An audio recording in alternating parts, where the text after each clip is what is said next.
Hello guys, gusto ko lang magbigay ng reaction about kay Maydit. Oo guys, si Maydit nagtitinda lang ng leche plant. Oo, nandyan lang siya nakaupo nagtitinda ng leche plant. Pero, nagtitinda lang siya ng leche plant pero masaya ang kanyang buhay, peaceful ang kanyang buhay, kumakain ng tatlong beses ng isang araw.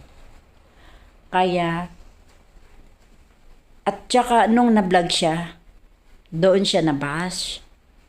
Kung ano-ano ang sinasabi sa kanya.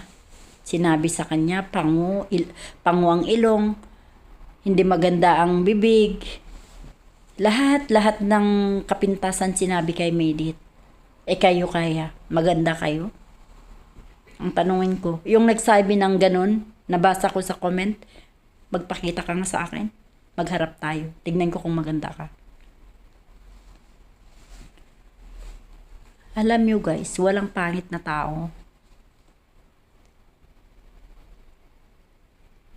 At saka, alam nyo,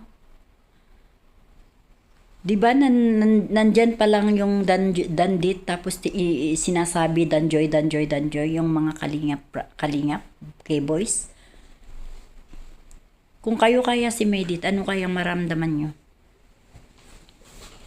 Kaya doon nagpaalam si Maydit kay Kuya Rab na umalis na lang sa Kalingap Rab, sa Kalingap kasi nasasaktan siya. Oo, alam niyo pangit si Maydit, pangit. Oo, sabihin niyo pangit, pero habang tinititigan mo siya, makikita mo yung kagandahan niya. Si Joy, maganda naman si Joy. Hindi ko binabas si Joy kasi mabait naman yon. Pero yung kino-compare yung kasi yung Joy at saka si Maydit. Maganda si Joy, maputi siya. Pero yung kagandahan ni Joy, hindi siya ma-appeal. Hindi, pagtitigan mo ng matagal, parang mawala yung ganda niya. Kaya wag kayo dyan, sumosobra. Kasi alam niyo, hindi siguro, okay naman si Joy kay Maydit, okay si Maydit kay Joy, pero kayo ang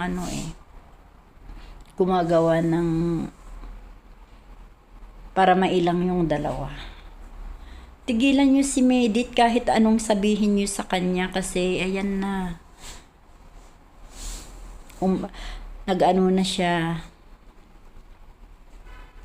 Kaya harapin mo kaya ako, yung nagsabing pangit si Maydit. Harapin mo ako. Tignan ko kung maganda ka. Yun lang. Thank you for watching. Bye-bye.